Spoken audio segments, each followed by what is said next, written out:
Hello, welcome back to History of Wine and the Vine. I'm Emily Kate. So this week is going to be the final installment of the Have a Drink With series, and we're going to be going back to ancient Israel and having a drink with Abraham. So first of all, going back to ancient Israel, you could pretty much have a drink with anybody, and that is in stark contrast to ancient Egypt or even ancient Greece or ancient Rome, because it wasn't necessarily that wine. In those other civilizations, wine was a bit, I guess, harder to come by, or there was kind of more baggage attached to it, but for whatever reason, wine in ancient Israel was plentiful.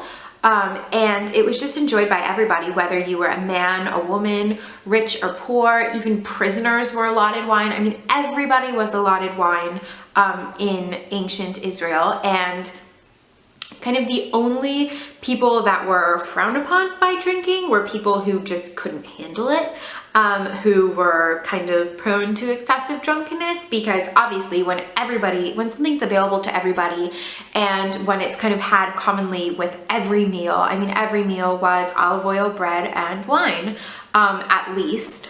And when that happens, there's just not a lot of abuse of alcohol that goes on, at least not really widespread. Like, for instance, in Greece and Rome, well, more in Rome, there was just a lot of getting drunk. In Egypt, there was a lot of getting drunk because it was very special if you were able to get drunk, because not everybody could. So here we definitely have a kind of different attitude towards wine. So if you were going back in time to have a drink, like I said, you could be anybody and you could be visiting anybody.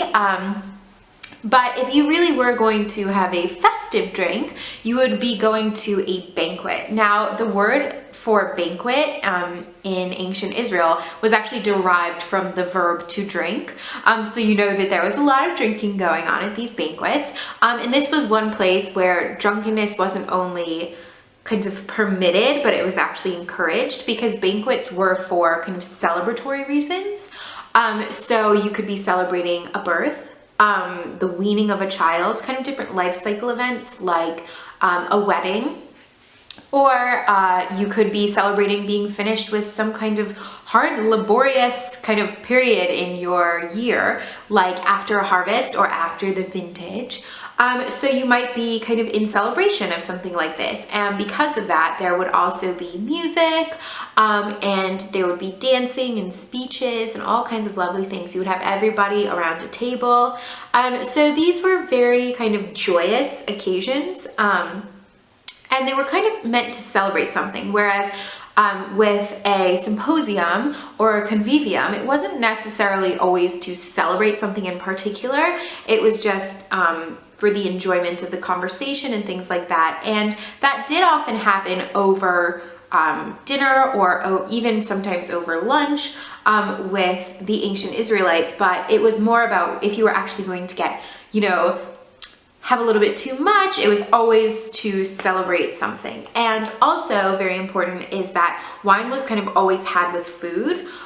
So whereas in the symposium, there wasn't as much food, because you would have had it kind of ahead of time, you would have eaten ahead of time, and ancient Israel, you would kind of be eating food at the same time. So that obviously tempers the effects. And in terms of what they drank out of, it's kind of interesting because, they have the kylix in ancient Greece, which kind of has like two handles sometimes, and different kind of chalices elsewhere. But in ancient Israel, it was all about the bowl. So they would have a bowl and holds it in their hand. And so this is what you would be doing if you were going back to have a drink. And the way that you got your wine, instead of kind of it being poured, there were jugs and things like that, but it was more kind of that you dipped it. So you would take your bowl and you would dip it in like an even larger bowl. And then okay, I'm doing this just so you can see.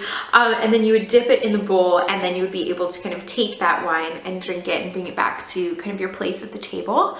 There were also something that you might be, well, you wouldn't have been invited if you went back in time, but there was also something called sibling feasts where drunkenness was also encouraged because, you know, you would be able to kind of get rid of your parents for the evening and discuss things with your siblings, which I think is a really cool tradition.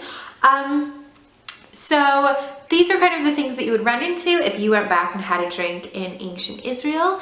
I hope that you enjoyed learning about it. If you did, give the video a thumbs up and subscribe, because even though we're done with this series, we'll have lots more videos coming your way.